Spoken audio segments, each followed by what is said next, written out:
Hi all, ഏവർക്കും PSC tips and ട്രിക്സിൻ്റെ പുതിയൊരു ക്ലാസ്സിലേക്ക് സ്വാഗതം.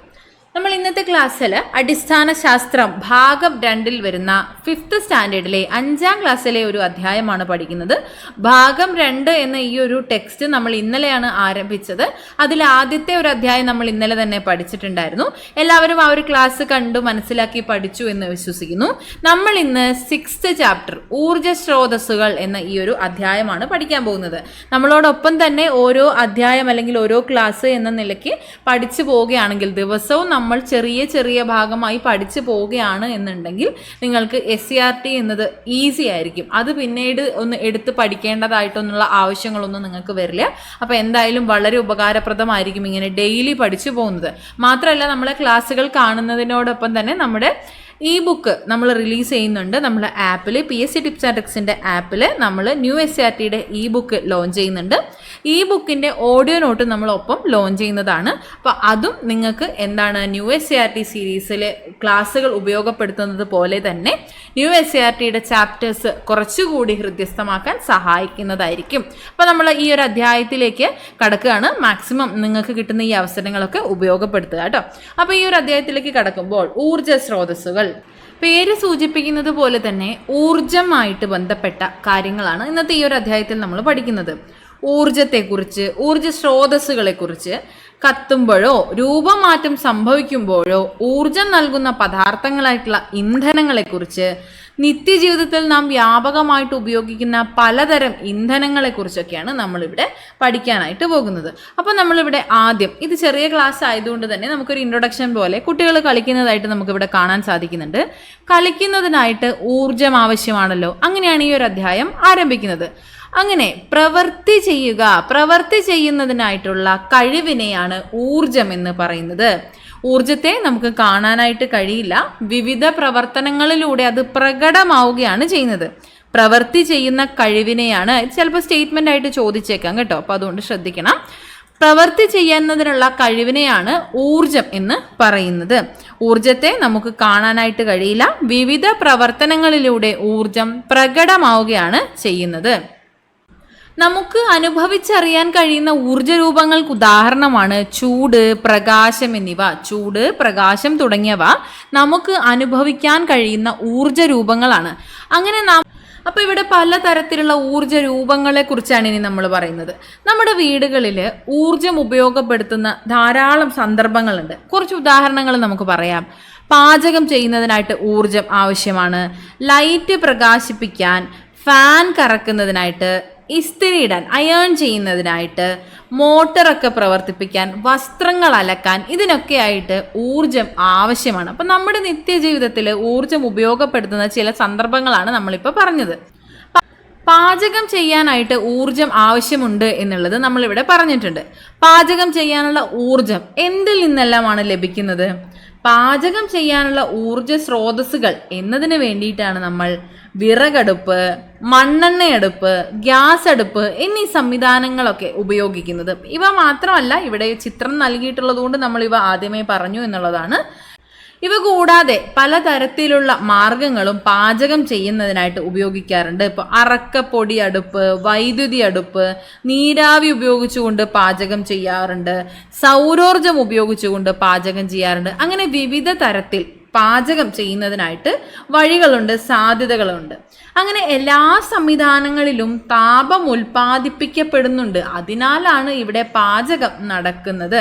അപ്പോൾ കത്തുമ്പോൾ താപം പുറത്തുവിടുന്ന വസ്തുക്കളെയാണ് നമ്മൾ ഇന്ധനങ്ങൾ എന്ന് പറയുന്നത്. താപം കത്തുന്ന സമയത്ത് പുറത്തുവിടുന്നവയെ നമ്മൾ ഇന്ധനങ്ങൾ എന്ന് പറയുന്നു. അതുപോലെ ഇവിടെ എല്ലാം എന്താണ്? താപം ഉൽപ്പാദിപ്പിക്കപ്പെടുന്നുണ്ട്. താപം ഉൽപ്പാദിപ്പിക്കപ്പെടുന്ന വസ്തുക്കൾ ഉപയോഗിച്ചുകൊണ്ടാണ് ഇവിടെ പാചകം നടക്കുന്നത്. അപ്പോൾ കത്തുന്ന സമയത്ത് താപം പുറത്തുവിടുന്ന ഇത്തരത്തിലുള്ള വസ്തുക്കളെയാണ് നമ്മൾ ഇന്ധനങ്ങൾ എന്ന് പറയുന്നത്. വിറക്, മണ്ണെണ്ണ, LPG, പെട്രോൾ, ഡീസൽ, കൽക്കരി തുടങ്ങി ധാരാളം വസ്തുക്കൾ ഇന്ധനങ്ങളായി ഇവിടെ ഉപയോഗിക്കുന്നുണ്ട്. പാചകം ചെയ്യുന്നതിനായിട്ട് ഇന്ധനം ആവശ്യമാണ്. വിവിധ തരത്തിലുള്ള ഇന്ധനങ്ങൾ ഉപയോഗിച്ചുകൊണ്ട് പാചകം ചെയ്യുന്നു. അതിനായി വിവിധ മാർഗങ്ങളുണ്ട്. ഗ്യാസ് അടുപ്പ്, മണ്ണെണ്ണയടുപ്പ്, വിറകടുപ്പ് പോലെ വിവിധ മാർഗങ്ങൾ. ഇതുകൂടാതെയും വിവിധ തരത്തിലുള്ള മാർഗങ്ങൾ ഉപയോഗിച്ച് പാചകം ചെയ്യുന്നുണ്ട്. അപ്പൊ എന്താണ് ഇവിടെ അടിസ്ഥാനപരമായി വരുന്നത്? ഇന്ധനങ്ങളാണ്. കത്തുമ്പോൾ താപം പുറത്തുവിടുന്ന വസ്തുക്കളെയാണ് ഇന്ധനങ്ങൾ എന്ന് പറയുന്നത്. ഇന്ധനങ്ങളായിട്ട് വിറക്, മണ്ണെണ്ണ, LPG, പെട്രോൾ, ഡീസൽ, കൽക്കരി തുടങ്ങി ധാരാളം വസ്തുക്കളും ഉപയോഗിച്ചു വരുന്നു എന്ന് നമ്മൾ പഠിച്ചു. ഇവിടെ കത്തുമ്പോൾ താപം പുറത്തുവിടുന്നു എന്ന് നമ്മൾ പറഞ്ഞു. അപ്പൊ എങ്ങനെയാണ് കത്തുന്നത്? കത്താൻ സഹായിക്കുന്ന വാതകം എന്താണ്? അല്ലെങ്കിൽ കത്തുന്നതിനായിട്ട് വാതകം ആവശ്യമാണോ? അപ്പം ഇവിടെ പറഞ്ഞതുപോലെ വിറകടുപ്പ് നന്നായി കത്തുന്നത് എങ്ങനെയാണ്? എല്ലായ്പ്പോഴും ഒരുപോലെയാണോ വിറകടുപ്പ് കത്തുന്നത്? അല്ല, വിറകടുപ്പ് എല്ലായ്പ്പോഴും ഒരുപോലെയല്ല കത്തുന്നത്. വിറകടുപ്പ് എല്ലായ്പ്പോഴും നന്നായിട്ടല്ല കത്തുന്നത്. അപ്പോൾ ആ ഒരു സമയത്ത് എന്തൊക്കെയാണ് നമ്മൾ ചെയ്തു കൊടുക്കുന്നത്? വിറകടുപ്പ് നന്നായിട്ട് കത്തുന്നതിനായിട്ട് നമ്മൾ കുഴൽ ഉപയോഗിച്ച് അടുപ്പിലേക്ക് ഊതാറുണ്ട്. അതുപോലെ വായു സഞ്ചാരം സുഗമമാക്കാറുണ്ട്. വിറക് ചെറിയ ചെറിയ കഷ്ണങ്ങളാക്കിയിട്ടായിരിക്കും ഇടുന്നുണ്ടാവുക അടുപ്പിൽ. അതുപോലെ അടുപ്പ് വൃത്തിയായി സൂക്ഷിക്കണം. പുക ഒഴിഞ്ഞു പോകുന്നതിനായിട്ട് നല്ലൊരു സംവിധാനം വേണം. അങ്ങനെ നല്ല ഒരു അടുപ്പ്, ഹെൽത്തി രീതിയിലൊരു അടുപ്പ് നമുക്ക് ആവശ്യമാണ്. എങ്കിലാണ് നന്നായിട്ട് കത്തുകയും കത്തിയ ഒരു താപം പുറത്തു വരികയും നല്ല രീതിയിൽ ഒരു പാചകം സാധ്യമാവുകയും ഒക്കെ ചെയ്യുന്നുള്ളൂ. അപ്പോൾ ഇവിടെ നമ്മൾ പറഞ്ഞു തന്നത് കത്തുന്നതിനായിട്ട് വായു ആവശ്യമുണ്ടോ? ആദ്യം നമ്മൾ തീ അണയുമ്പോൾ തന്നെ, നമ്മൾ അണയാനായി തുടങ്ങുമ്പോൾ തന്നെ നമ്മൾ എന്താണ് ചെയ്യുന്നത്? ഊതുകയാണ് ചെയ്യുന്നത്. ആ സമയത്ത് എന്ത് സംഭവിക്കുന്നു? കുഴലുപയോഗിച്ച് ഊതുന്ന സമയത്ത് ഓക്സിജൻ ആണ് ലഭ്യമാകുന്നത്. നമ്മൾ പറയാറില്ലേ, കത്താൻ സഹായിക്കുന്നത് എന്താണ്? ഓക്സിജൻ ആണ്. അപ്പോൾ കുഴൽ ഉപയോഗിച്ച് ഊതുന്ന സമയത്ത് ഓക്സിജൻ ആണ് ലഭിക്കുന്നത്. അപ്പോൾ നമ്മൾ ചിന്തിക്കുന്ന ഒരു കാര്യമുണ്ട്, കാർബൺ ഡൈ ഓക്സൈഡ് അല്ലേ പുറത്തേക്ക് പോകുന്നത് എന്ന്. പക്ഷെ അത് അങ്ങനെയല്ല. നമ്മൾ ഊതുന്ന സമയത്ത് ശ്വാസകോശത്തിൽ നിന്ന് നേരിട്ട് നമ്മൾ ഓക്സിജൻ ആണ് പുറത്തേക്ക് പോകുന്നത്. അതുകൊണ്ടാണ് വായു, ആ ഒരു ഓക്സിജൻ ഉപയോഗിച്ചുകൊണ്ട്, വായു ഉപയോഗിച്ചുകൊണ്ട് തീ ഉണ്ടാകുന്നത്. പക്ഷെ കാർബൺ ഡൈ ഓക്സൈഡ് ഉപയോഗിച്ചാൽ തീ കത്തില്ല, കെട്ടുപോവുകയാണ് ചെയ്യുന്നത്. അപ്പോൾ ആ ഒരു വ്യത്യാസം ഉണ്ട് കേട്ടോ. ഊതുന്ന സമയത്ത് ഓക്സിജൻ ആണ് പുറത്തു വരുന്നത്. കുഴൽ ഉപയോഗിച്ച് ഊതുമ്പോൾ ഓക്സിജൻ ആണ് ലഭ്യമാകുന്നത്. ആ ഒരു സമയത്ത് കത്തുന്നതിന് സഹായിക്കുന്ന വാതകമാണ് ഓക്സിജൻ എന്നുള്ളത് കൊണ്ട് അവിടെ തീ കത്തുകയാണ് ചെയ്യുന്നത്. ഇതിനായിട്ടാണ് ഇവിടെ ഒരു പരീക്ഷണം നടത്തിയിട്ടുള്ളത്, മെഴുകുതിരി പരീക്ഷണം. ഗ്ലാസ് കൊണ്ട് മൂടിയിട്ടുള്ള ഒരു മെഴുകുതിരി ഓക്സിജൻ കിട്ടാതെ കെട്ടുപോകുന്നതായിട്ടുള്ള ഒരു പരീക്ഷണമാണ്. നമ്മൾ മാജിക്കലായിട്ടും അല്ലാതെ പരീക്ഷണമായിട്ടും ഒക്കെ ഇതൊന്ന് കണ്ടിട്ടുണ്ടാവും. ഇത് ഓക്സിജന്റെ ആവശ്യമുണ്ട് കത്തുന്നതിന് എന്ന് തെളിയിക്കുന്ന ഒരു പരീക്ഷണമാണ്. ഇനി അടുപ്പ് ഉപയോഗിക്കുന്ന സമയത്ത് നമ്മൾ നേരത്തെ പറഞ്ഞതുപോലെ തന്നെ ആരോഗ്യകരമായിട്ടുള്ള ഒരു അടുപ്പ് വളരെ ആവശ്യമാണ് നമുക്ക്. അതുകൊണ്ട് തന്നെ കത്തുമ്പോഴുണ്ടാകുന്ന താപോർജം മുഴുവൻ ഉപയോഗിക്കാനായിട്ട് നമുക്ക് കഴിയണം. എന്നാൽ മിക്ക സാഹചര്യങ്ങളിലും അതിന് സാധിക്കാറില്ല. താപനഷ്ടം ഉണ്ടാകുന്ന സാഹചര്യമുണ്ട്. അപ്പോൾ ഈ ഒരു താപനഷ്ടം കുറയ്ക്കുന്നതിനായിട്ട് കുറച്ച് കാര്യങ്ങൾ നമ്മൾ ശ്രദ്ധിക്കേണ്ടതുണ്ട്. എന്തൊക്കെയാണ്? പാത്രത്തിനും അടുപ്പിനും ഇടയിൽ വിടവ് കുറവായിരിക്കണം. അപ്പോൾ കൃത്യമായ രീതിയിൽ നമുക്ക് ആ ഒരു താപം ലഭ്യമാകും. അതുപോലെ വായു സഞ്ചാരം നന്നായി ലഭിക്കണം. പിന്നെ നമ്മൾ നേരത്തെ പറഞ്ഞില്ലേ, ചെറിയ കഷ്ണങ്ങളായി വിറകിട്ട് കൊടുക്കണം. അതേസമയം വിറക് കുത്തി നിറയ്ക്കാനായിട്ട് പാടില്ല. നമ്മളിത് ചെറിയ ക്ലാസ്സിൽ, കുറച്ചുകൂടി ചെറിയ ക്ലാസ്സിൽ സ്കൂളുകളിലൊക്കെ പഠിച്ചിട്ടുണ്ടാവും ഇത്തരത്തിലൊരു ആരോഗ്യകരമായ അടുപ്പ് എങ്ങനെയാണ് എന്നുള്ളത്. അപ്പം അതുകൊണ്ട് വിറക് ചെറിയ കഷ്ണങ്ങളാക്കിയിട്ടായിരിക്കണം അടുപ്പിൽ വെക്കേണ്ടത്. അതുപോലെ വിറക് കുത്തി നിറയ്ക്കാൻ പാടില്ല. ഉണ്ടാകുന്ന ചൂട് മുഴുവൻ പാത്രത്തിന് ലഭിക്കത്തക്ക വിധത്തിൽ വേണം അടുപ്പ് തയ്യാറാക്കുന്നതിനായിട്ട്. അപ്പം ഇങ്ങനെയാണ് ഒരു നല്ല അടുപ്പിൻ്റെ ലക്ഷണങ്ങൾ പറയുന്നത്. ഇനി ഇന്ധനങ്ങളുടെ മറ്റ് ഉപയോഗങ്ങൾ എന്തൊക്കെയാണ്? അപ്പം ഇന്ധനം പാചകത്തിനാണ് എന്ന് നമ്മൾ പറഞ്ഞു. വിറക്, മണ്ണെണ്ണ, LPG, ബയോഗ്യാസ് ഉപയോഗിച്ചൊക്കെ ഇന്ധനം പാചകത്തിനായി ഉപയോഗിക്കാറുണ്ട്. ബസ്, ലോറി, മണ്ണുമാന്തി യന്ത്രം തുടങ്ങിയ വലിയ വാഹനങ്ങളിൽ പൊതുവെ ഡീസലാണ് ഇന്ധനമായി ഉപയോഗിക്കുന്നത്. വാഹനം ഓടിക്കുന്നതിനായിട്ട് ഹെവി വാഹനങ്ങൾ, ബസ്, ട്രക്ക് പോലെയുള്ള വലിയ വാഹനങ്ങളിൽ ഡീസൽ ഉപയോഗിക്കുന്നു. എന്നാൽ ചെറിയ വാഹനങ്ങളിൽ കാർ, ഓട്ടോ പോലെയുള്ള കാർ, ഓട്ടോറിക്ഷ തുടങ്ങിയ ചെറിയ വാഹനങ്ങളിൽ പെട്രോളും ഡീസൽ ഗ്യാസും ഉപയോഗിക്കാറുണ്ട്. ചെറിയ വാഹനങ്ങളിൽ പെട്രോള്, ഡീസൽ, ഗ്യാസ്, ഇപ്പോൾ CNG, LPG പോലെയുള്ള ഗ്യാസും ഉപയോഗിക്കാറുണ്ട്. ഫാക്ടറികളിൽ കൽക്കരി, ഗ്യാസ്, നാഫ്ത തുടങ്ങിയവയും ഉപയോഗിക്കുന്നു. വിമാനങ്ങളിലാണെങ്കിൽ ജെറ്റ് ഫ്യൂവലാണ് ഇന്ധനമായി ഉപയോഗിക്കുന്നത്. അങ്ങനെ വിവിധ ആവശ്യങ്ങൾക്കായിട്ട് വിവിധ ഇന്ധനങ്ങൾ ഉപയോഗിക്കുന്നുണ്ട്. ഈ ഇന്ധനങ്ങളുടെയൊക്കെ ഉറവിടം എന്താണ്? പെട്രോൾ, ഡീസൽ തുടങ്ങിയവ പെട്രോൾ പമ്പിൽ എത്തുന്നത് എങ്ങനെയാണ്? അപ്പം അതിൻ്റെ ഒരു ഉറവിടത്തെക്കുറിച്ചാണ് നമ്മൾ പറയുന്നത്. ഭൂമിക്കടിയിൽ നിന്ന് ലഭ്യമാകുന്ന ക്രൂഡ് ഓയിൽ സംസ്കരിച്ചുകൊണ്ടാണ് പെട്രോൾ, ഡീസൽ, മണ്ണെണ്ണ, LPG എന്നിവയൊക്കെ ലഭിക്കുന്നത്. ഭൂമിക്കടിയിൽ നിന്ന് ലഭിക്കുന്ന ക്രൂഡ് ഓയിൽ സംസ്കരിച്ചാണ്. നമ്മളിവിടെ പറഞ്ഞതുപോലെ ക്രൂഡ് ഓയിൽ സംസ്കരിച്ചാണ് പെട്രോൾ, ഡീസൽ തുടങ്ങിയവയൊക്കെ തയ്യാറാക്കുന്നത്. ഇപ്പോൾ LPG, മണ്ണെണ്ണ എന്നിവയൊക്കെ തയ്യാറാക്കുന്നത്. ഈ ക്രൂഡ് ഓയിൽ എങ്ങനെയാണ് രൂപപ്പെടുന്നത്? ലക്ഷക്കണക്കിന് വർഷങ്ങൾക്ക് മുൻപ് മണ്ണിനടിയിൽ അകപ്പെട്ടു പോയിട്ടുള്ള ജൈവ വസ്തുക്കളിൽ നിന്നാണ് കൽക്കരി, ക്രൂഡ് ഓയിൽ, പ്രകൃതിവാതകം എന്നിവയൊക്കെ ഉണ്ടാകുന്നത്. കൽക്കരി, ക്രൂഡ് ഓയിൽ, പ്രകൃതിവാതകം എന്നിവ രൂപപ്പെടുന്നത് ലക്ഷക്കണക്കിന് വർഷങ്ങൾക്ക് മുൻപ് മണ്ണിനടിയിൽ അകപ്പെട്ടു പോയ ജൈവാവശിഷ്ടങ്ങളിൽ നിന്നാണ്. നമ്മൾ ഇന്ന് നിത്യജീവിതത്തിൽ ഉപയോഗിക്കുന്ന ഇന്ധനങ്ങളായിട്ടുള്ള പെട്രോൾ, ഡീസൽ, മണ്ണെണ്ണ എന്നിവയും അതുപോലെ പാചകത്തിനായി ഉപയോഗിക്കുന്ന LPGയും ക്രൂഡ് ഓയിൽ ശുദ്ധീകരിക്കുമ്പോൾ ലഭിക്കുന്ന ചില ഉൽപ്പന്നങ്ങളാണ്. അപ്പം ഇവയെല്ലാം എങ്ങനെയാണ് ലഭിക്കുന്നത്? ഭൂമിക്കടിയിലെ ക്രൂഡ് ഓയിൽ സംസ്കരിച്ചാണ്. അപ്പം ഇവിടെ നമുക്ക് നൽകിയിട്ടുള്ളത് കുറച്ച് ചിത്രങ്ങൾ. എന്തിൻ്റെയാണ്? എണ്ണക്കിണർ, എണ്ണ ശുദ്ധീകരണശാല, പെട്രോൾ പമ്പ് ഇവയൊക്കെയാണ്. ഡീസൽ, വൈദ്യുതി എന്നിവ പ്രചാരത്തിലാകുന്നതിന് മുൻപ് കൽക്കരി ഉപയോഗിച്ചാണ് തീവണ്ടി, കപ്പൽ എന്നിവയൊക്കെ പ്രവർത്തിച്ചിട്ടുണ്ടായിരുന്നത്. അപ്പോൾ ഡീസൽ, വൈദ്യുതി എന്നിവയൊക്കെ പ്രചാരത്തിലാകുന്നതിന് മുൻപ് തീവണ്ടി, കപ്പൽ എന്നിവയൊക്കെ ഓടിക്കുന്നതിനും വ്യവസായശാലകൾ പ്രവർത്തിപ്പിക്കുന്നതിനുമൊക്കെ കൽക്കരിയാണ് ഇന്ധനമായിട്ട് ഉപയോഗിച്ചിരുന്നത്. ഇപ്പോൾ താപവൈദ്യുത നിലയങ്ങളാണ് കൽക്കരി പ്രധാനമായിട്ടും ഉപയോഗിക്കുന്നത്. നമ്മളിവിടെ പറഞ്ഞു വന്നത് വർഷങ്ങൾക്ക് മുൻപ് മണ്ണിനടിയിൽ അകപ്പെട്ടു പോയ ജൈവാവശിഷ്ടങ്ങളിൽ നിന്ന് രൂപപ്പെട്ടിട്ടുള്ള ക്രൂഡ് ഓയിലും അവ സംസ്കരിച്ചു വരുന്ന വിവിധ തരത്തിലുള്ള ഇന്ധനങ്ങളുമാണ്. അപ്പോൾ ഇവയെല്ലാം കോർത്തിണക്കിക്കൊണ്ട് ഇത്തരത്തിലുള്ള ഇന്ധനങ്ങളെ നമുക്കൊരു പേരിട്ട് വിളിക്കാം. അവയാണ് നമ്മൾ പറഞ്ഞതുപോലെ നോൺ റിന്യൂവബിൾ എനർജി സോഴ്സസ്. ഈ ഊർജ സ്രോതസ്സുകളെ നമുക്ക് പുതുക്കാൻ കഴിയാത്ത ഊർജ സ്രോതസ്സുകൾ എന്ന് പറയാം. വർഷങ്ങൾക്ക് മുൻപ് മണ്ണിനടിയിൽ അകപ്പെട്ടു പോയ ജൈവാവശിഷ്ടങ്ങളിൽ നിന്നാണ് ഈ ഇന്ധനങ്ങളൊക്കെ വരുന്നത്. അപ്പോൾ അവ എടുക്കും തോറും കുറഞ്ഞു പോവുകയാണ് ചെയ്യുന്നത്. ലക്ഷക്കണക്കിന് വർഷങ്ങൾക്ക് മുൻപ് ഭൂമിയിൽ ജീവിച്ചിരുന്ന ജീവികളുടെ അവശിഷ്ടങ്ങളിൽ നിന്നാണ് ഫോസിൽ ഇന്ധനങ്ങൾ രൂപപ്പെട്ടത്. ഫോസിലുകളെ കുറിച്ചുള്ള പഠനം പാലിയന്റോളജി. ഇവ ഉപയോഗിക്കുന്നതിനനുസരിച്ച് തീർന്നുകൊണ്ടേയിരിക്കും. അതിനാൽ ഈ തരത്തിലുള്ള ഊർജ സ്രോതസ്സുകളെ പുതുക്കാൻ കഴിയാത്ത ഊർജ സ്രോതസ്സുകൾ, നോൺ റിന്യൂവബിൾ എനർജി സോഴ്സസ് എന്നാണ് പറയുന്നത്. മുകളിൽ നമ്മൾ നേരത്തെ പറഞ്ഞതുപോലെ തന്നെ ലക്ഷക്കണക്കിന് വർഷങ്ങൾക്ക് മുൻപ് മണ്ണിനടിയിൽ അകപ്പെട്ടു പോയ ജൈവ വസ്തുക്കളിൽ നിന്നാണ് കൽക്കരി, ക്രൂഡ് ഓയിൽ, പ്രകൃതിവാതകം എന്നിവ ഉണ്ടാകുന്നത്.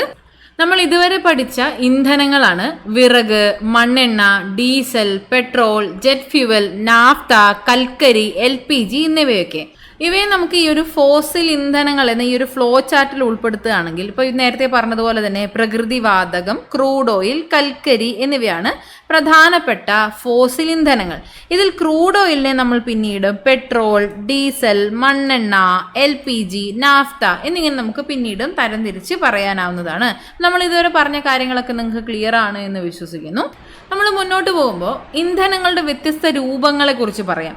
ഈ ഖരമായിട്ടും ദ്രാവകമായിട്ടും വാതകമായിട്ടും ഒക്കെ വ്യത്യസ്ത രൂപത്തിൽ ഇന്ധനങ്ങളുണ്ട്. ഇപ്പൊ വാതകമായിട്ട് നമുക്ക് പറയാം LPG, CNG, ഹൈഡ്രജൻ ഇന്ധനമായിട്ട് ഉപയോഗിക്കുന്നുണ്ട്. പ്രകൃതിവാതകം, ബയോഗ്യാസ് ഇവയെല്ലാം വാതക രൂപത്തിലുള്ള ഇന്ധനങ്ങളാണ്. ഇനി ദ്രാവക രൂപത്തിലേക്ക് വരുമ്പോൾ നമുക്കറിയാവുന്ന പെട്രോൾ, ഡീസൽ, മണ്ണെണ്ണ, നാഫ്ത, അതുപോലെ നമ്മൾ നേരത്തെ പറഞ്ഞ ജെറ്റ് ഫ്യൂവൽ ഇവയെല്ലാം വാതക രൂപത്തിലാണ്. ഖരരൂപത്തിലേക്ക് വരുമ്പോൾ വിറക് നമുക്ക് പറയാം, കൽക്കരി, അതുപോലെ അറക്കപ്പൊടി ഇതെല്ലാം ഖരരൂപത്തിലുള്ള ഇന്ധനങ്ങളാണ്. അങ്ങനെ ഇന്ധനങ്ങളെല്ലാം തന്നെ വ്യത്യസ്ത അവസ്ഥകളിൽ ഖരമായും ദ്രാവകമായും വാതകമായും ഒക്കെ നമുക്ക് കാണാനായി സാധിക്കും. ഇവിടെ കാലക്രമത്തിൽ ഒരേ ആവശ്യത്തിന് വ്യത്യസ്ത ഇന്ധനങ്ങൾ ഉപയോഗിക്കുന്നതിനുണ്ടായിട്ടുള്ള ഒരു സാഹചര്യത്തിന് ഉദാഹരണമാണ് ഇവിടെ നൽകിയിട്ടുള്ളത്.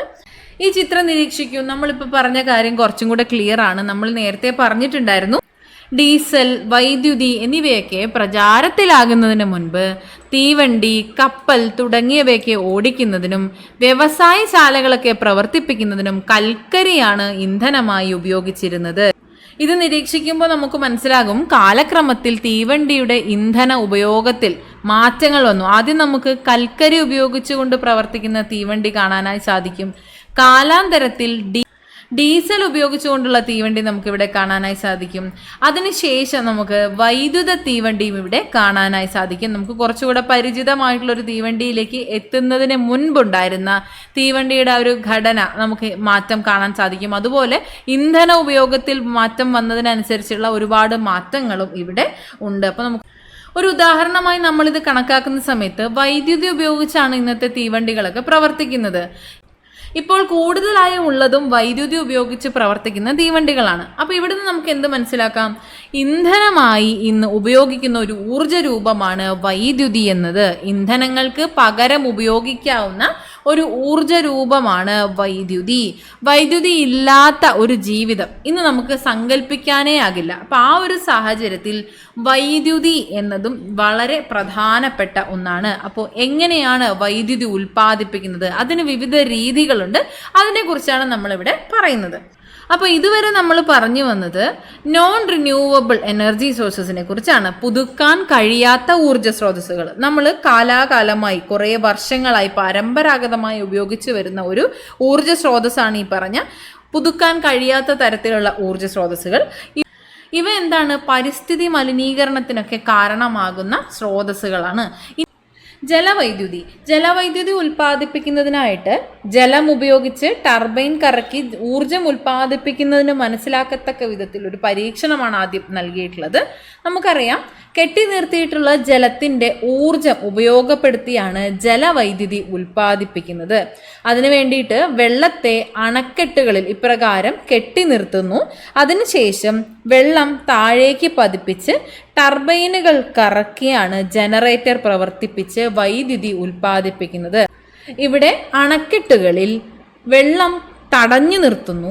ശേഷം ആവശ്യാനുസരണം അവയെ താഴേക്ക് പതിപ്പിച്ച് വലിയ ടർബൈനുകൾ കറക്കി ജനറേറ്റർ പ്രവർത്തിപ്പിച്ചാണ് വൈദ്യുതി ഉൽപ്പാദിപ്പിക്കുന്നത്. ഇപ്രകാരമാണ് ജലവൈദ്യുതി പ്രവർത്തിപ്പിക്കുന്നത്.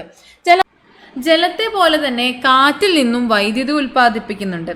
കാറ്റിന് വസ്തുക്കളെ ചലിപ്പിക്കാനുള്ള കഴിവുണ്ടല്ലോ, ആ ഒരു കഴിവ് ഉപയോഗിച്ചുകൊണ്ടാണ് കാറ്റിൽ നിന്നും വൈദ്യുതി ഉൽപ്പാദിപ്പിക്കുന്നത്. കാറ്റിന് വസ്തുക്കളെ ചലിപ്പിക്കാനുള്ള കഴിവുണ്ട്. ഈ കഴിവ് ഉപയോഗപ്പെടുത്തി നമുക്ക് വൈദ്യുതി ഉൽപ്പാദിപ്പിക്കുന്നതിനായിട്ട് സാധിക്കും. ഇതിനുള്ള ഉപകരണമാണ് കാറ്റാടി യന്ത്രം അഥവാ വിൻമിൽ എന്ന് പറയുന്നത്. കാറ്റാടി യന്ത്രം അഥവാ വിൻമിൽ. ഇവിടെ ഈ കാറ്റാടി യന്ത്രത്തിൻ്റെ പങ്കകൾ കറങ്ങുന്ന സമയത്ത് ടർബൈൻ കറങ്ങുകയും ശേഷം ജനറേറ്റർ പ്രവർത്തിപ്പിച്ച് വൈദ്യുതി ഉണ്ടാക്കുകയുമാണ് ചെയ്യുന്നത്. ഇപ്പോൾ കേരളത്തിലെ പ്രധാനപ്പെട്ട കാറ്റാടി പാടങ്ങളാണ് ഇടുക്കിയിലെ രാമക്കൽമേട്, പാലക്കാടുള്ള കഞ്ചിക്കോട്, അട്ടപ്പാടി എന്നതൊക്കെ. അപ്പോൾ ഇവിടെ നൽകിയിട്ടുള്ളത് പോലെ തന്നെ വിൻഡ് മില്ലിൻ്റെ പങ്കകൾ കറങ്ങുമ്പോൾ അതുമായി ബന്ധപ്പെടുത്തിയിട്ടുള്ള ടർബൈൻ കറങ്ങുകയും ഈ ഊർജം ഉപയോഗിച്ചുകൊണ്ട് ജനറേറ്റർ പ്രവർത്തിപ്പിച്ച് വൈദ്യുതി ഉൽപ്പാദിപ്പിക്കുകയും ചെയ്യുന്നു. കേരളത്തിൽ രാമക്കൽമേട്, കഞ്ചിക്കോട്, അട്ടപ്പാടി എന്നിവിടങ്ങളിൽ നിന്ന് വൈദ്യുതി ഉൽപ്പാദിപ്പിക്കുന്ന, കാറ്റിൽ നിന്ന് വൈദ്യുതി ഉൽപ്പാദിപ്പിക്കുന്ന സംവിധാനങ്ങളുണ്ട്. അപ്പം ഇവിടെ എന്തുകൊണ്ടാണ് ഈ പ്രദേശങ്ങളിൽ കാറ്റാടി യന്ത്രങ്ങൾ സ്ഥാപിച്ചത്? നമ്മൾ കഴിഞ്ഞ ദിവസം റോക്കറ്റ് വിക്ഷേപണ കേന്ദ്രങ്ങൾ ഒരു നിശ്ചിത സ്ഥലങ്ങളിലാണ് പ്രത്യേക കാരണങ്ങൾ കൊണ്ട് തിരഞ്ഞെടുക്കുന്നത് എന്ന് പറഞ്ഞിട്ടുണ്ടായിരുന്നു. അതുപോലെ തന്നെ കാറ്റാടി യന്ത്രങ്ങൾ ഒരു നിശ്ചിത സ്ഥലത്ത് സ്ഥാപിക്കുന്നതിന് അതിൻ്റെതായ കാരണങ്ങളുണ്ട്. എന്താണ്? ശക്തവും സ്ഥിരവുമായിട്ടുള്ള കാറ്റ് വേണം. ഇവ ശക്തിയായി കറങ്ങുന്ന സമയത്തായിരിക്കും അത്രയധികം വലിയ രീതിയിലൊരു ഊർജം ഉൽപ്പാദിപ്പിക്കപ്പെടുന്നത്. അപ്പോൾ അതിനായിട്ട് ശക്തവും സ്ഥിരവുമായിട്ടുള്ള കാറ്റ് വേണം. അനുയോജ്യമായിട്ടുള്ള ഭൂപ്രകൃതി, അതായത് മലനിരകൾ, തുറന്ന സ്ഥലം, ഇത്തരത്തിൽ അനുയോജ്യമായിട്ടുള്ള ഭൂപ്രകൃതിയും ആവശ്യമാണ്. അതിന് പാകത്തിനാണ് ഈ പറഞ്ഞതുപോലെ രാമക്കൽമേട്, കഞ്ചിക്കോട്, അട്ടപ്പാടി തുടങ്ങിയ സ്ഥലങ്ങളൊക്കെ കേരളത്തിൽ നിന്നും കാറ്റാടി യന്ത്രത്തിനായി തിരഞ്ഞെടുത്തിട്ടുള്ളത്. പണ്ട് മുതലേ മനുഷ്യർ ഉപയോഗപ്പെടുത്തിയിട്ടുള്ള ഒരു ഊർജ്ജ രൂപമായിരുന്നു കാറ്റ്. സമുദ്രങ്ങളിലൂടെയും നദികളിലൂടെയുമുള്ള യാത്രയ്ക്ക് കാറ്റിൻ്റെ ശക്തി ഉപയോഗിച്ചിട്ടുണ്ടായിരുന്നു. പായ്ക്കപ്പലുകളൊക്കെ ഉണ്ടല്ലോ, പണ്ട് മുതൽ തന്നെ കാറ്റ് പായ്ക്കപ്പൽ യാത്രകൾക്കൊക്കെ ഉപയോഗിച്ചിട്ടുണ്ടായിരുന്നു. കാറ്റിന് അതിൻ്റെതായ ശക്തിയുണ്ട്. അപ്പോൾ കൊടുങ്കാറ്റ് എന്നതിന് വളരെയധികം ശക്തിയുള്ളത് കൊണ്ട് അല്ലെങ്കിൽ വളരെയധികം ഊർജമുള്ളത് കൊണ്ട് ഇവ കടുത്ത നാശനഷ്ടങ്ങൾ ഉണ്ടാക്കുന്നു. കാലാവസ്ഥാ മുന്നറിയിപ്പൊക്കെ കേൾക്കുന്ന സമയത്ത് നമുക്കറിയാം കൊടുങ്കാറ്റിന് സാധ്യത. അപ്പോൾ അങ്ങനെ അത്തരത്തിൽ ഇന്ന് കാലാവസ്ഥാ മുന്നറിയിപ്പിലൂടെ കാറ്റുകളുടെ സാധ്യത മുൻകൂട്ടി അറിയാനാകും. അതുപോലെ മുന്നറിയിപ്പുകൾക്കനുസരിച്ച് മുൻകരുതലുകൾ എടുത്തിട്ടുണ്ടെങ്കിൽ അപകടങ്ങളും നാശനഷ്ടങ്ങളും കുറയ്ക്കുന്നതിനായിട്ടും സാധിക്കും. അപ്പോൾ ഇതാണ് കാറ്റാടി യന്ത്രം ഉപയോഗിച്ചുകൊണ്ടുള്ള വൈദ്യുതി ഉൽപ്പാദനം. കാറ്റിൽ നിന്നും എപ്രകാരം വൈദ്യുതി ഉൽപ്പാദിപ്പിക്കുന്നു എന്ന് നമ്മളിവിടെ പറഞ്ഞു. ഇനി ഊർജം ലഭിക്കുന്ന മറ്റൊരു പ്രധാന സ്രോതസ്സാണ് സൂര്യൻ. സൂര്യപ്രകാശത്തിൽ നമ്മൾ സോളാർ എനർജി, സൗരോർജത്തെക്കുറിച്ചാണ് പറയുന്നത്.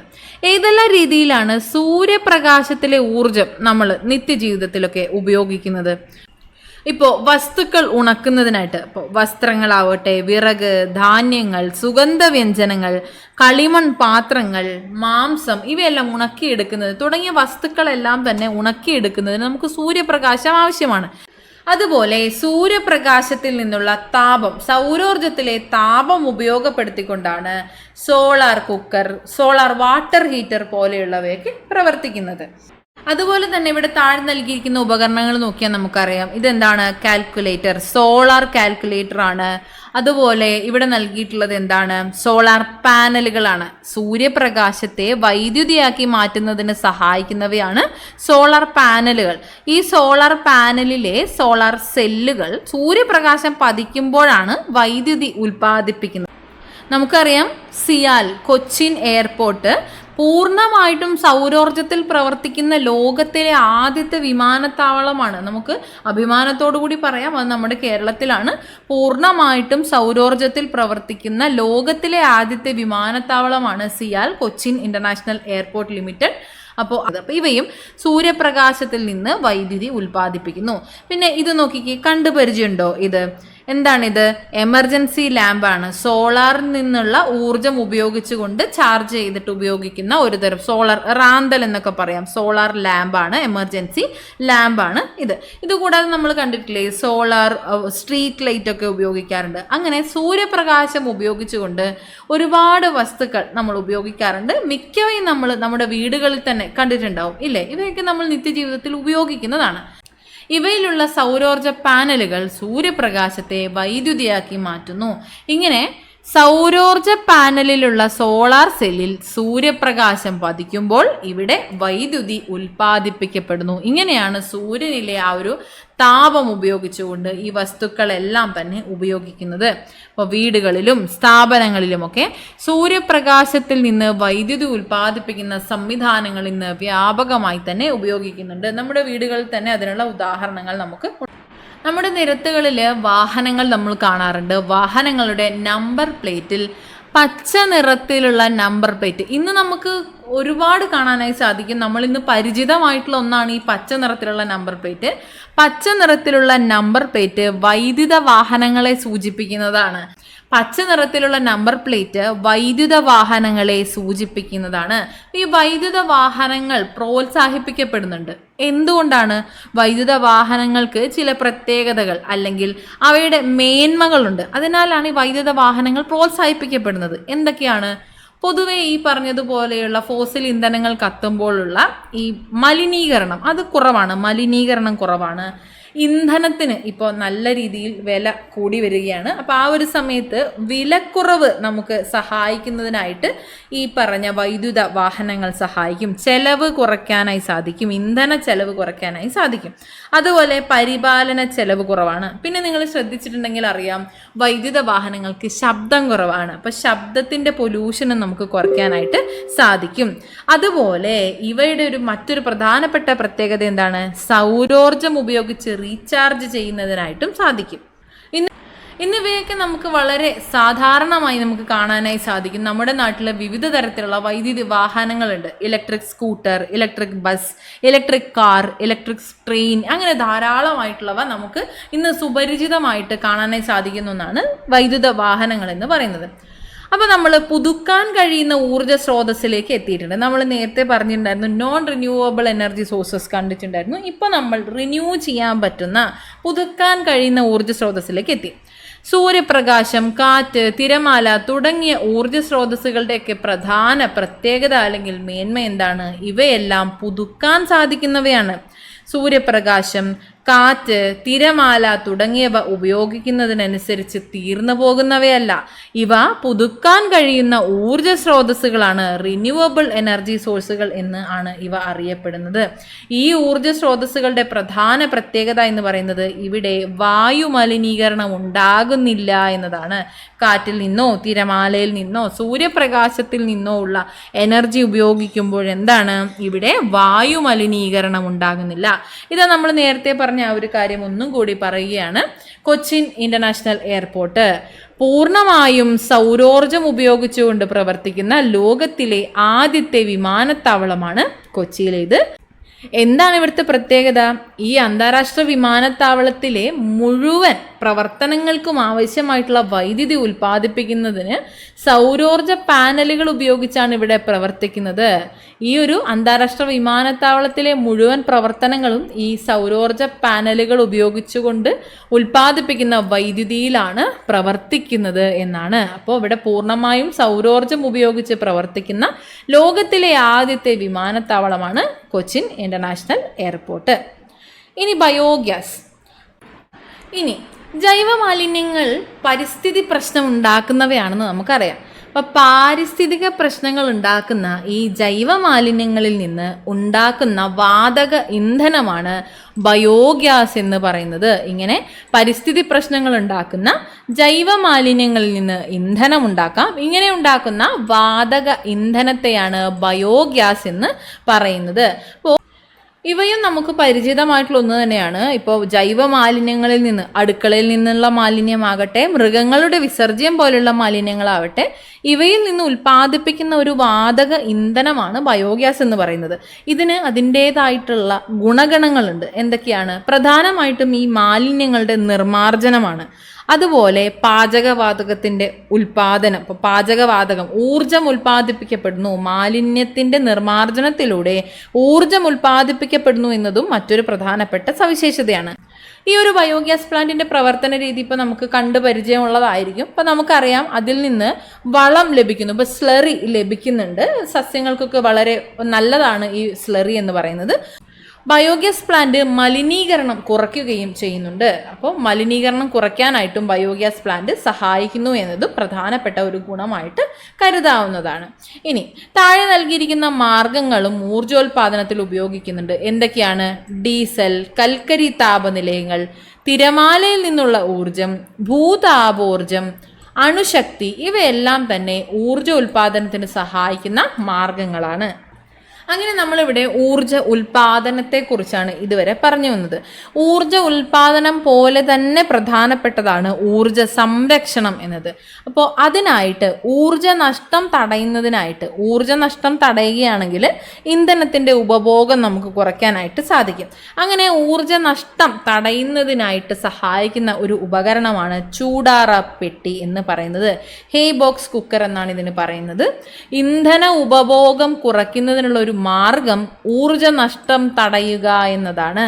അപ്പോൾ ഭക്ഷണത്തിൻ്റെ ചൂട് നഷ്ടപ്പെടാതെ സൂക്ഷിക്കുന്നതിനും പാതി വെന്ത ഭക്ഷണം പൂർണ്ണമായി വെന്ത് കിട്ടാനും ഉപയോഗിക്കുന്ന വളരെ ലളിതമായിട്ടുള്ളൊരു ഉപകരണമാണ് ചൂടാറ പെട്ടി എന്ന് പറയുന്നത്. ഇങ്ങനെ ഇന്ധനത്തിൻ്റെ ഉപഭോഗം കുറയ്ക്കാൻ സഹായിക്കുന്ന തരത്തിൽ, ഊർജ നഷ്ടം തടയാൻ സഹായിക്കുന്ന തരത്തിൽ ഊർജ സംരക്ഷണത്തിനായി ഉപയോഗിക്കുന്ന ഒരു ഉപകരണമാണ് ചൂടാറ പെട്ടി.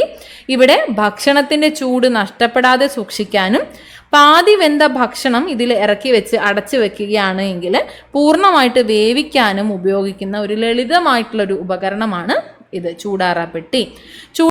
ഈ ഒരു പെട്ടിയിൽ എങ്ങനെയാണ് ഇത് വർക്ക് ചെയ്യുന്നത്?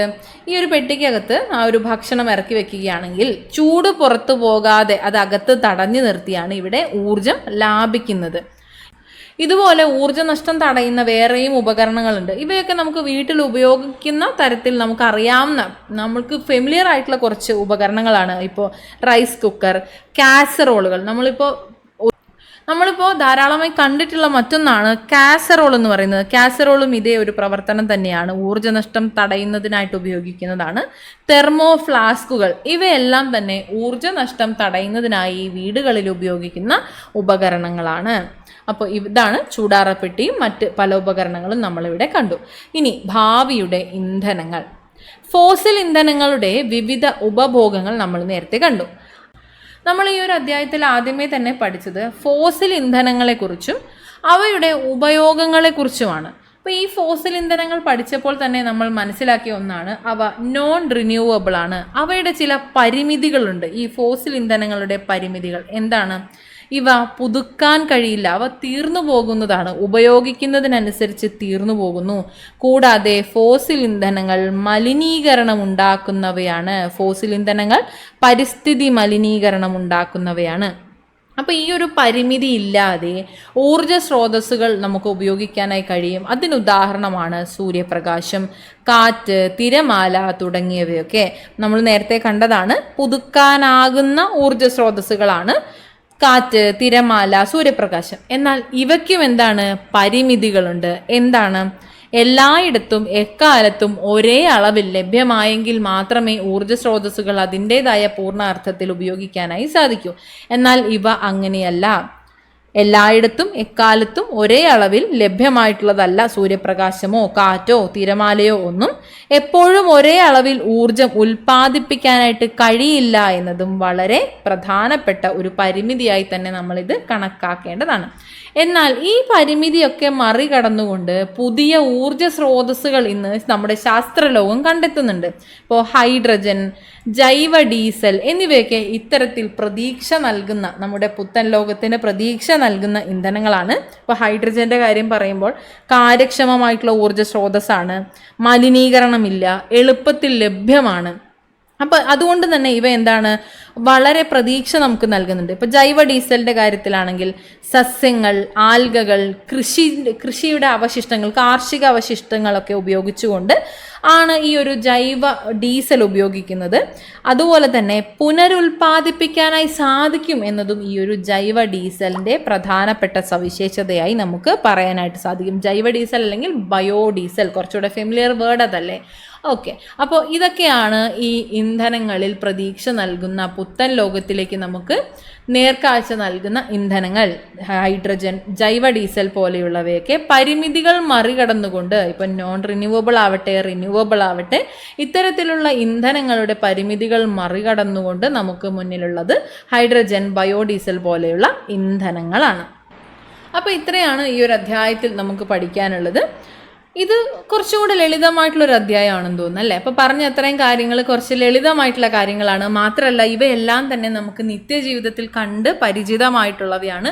അപ്പോൾ നമ്മുടെ ഉദാഹരണങ്ങൾ എടുത്തുകൊണ്ട് തന്നെ ഈ ഒരു അധ്യായം നമുക്ക് കുറച്ചും കൂടെ ലളിതമായി മനസ്സിലാക്കുന്നതിനായിട്ട് സാധിക്കുമെന്ന് തോന്നുന്നു. അപ്പോൾ പറഞ്ഞ അത്രയും കാര്യങ്ങൾ ക്ലിയർ ആണ് എന്ന് വിശ്വസിക്കുന്നു. എല്ലാവരും നന്നായിട്ട് പഠിക്കുക, ഉദാഹരണങ്ങളൊക്കെ കൃത്യമായി നോട്ട് ചെയ്ത് വെക്കാനായിട്ട് ശ്രദ്ധിക്കുക. പറഞ്ഞ അത്രയും കാര്യങ്ങൾ പഠിച്ചു എന്ന് ഉറപ്പ് വരുത്തുക. അപ്പോൾ എല്ലാവർക്കും താങ്ക് യു സോ മച്ച്.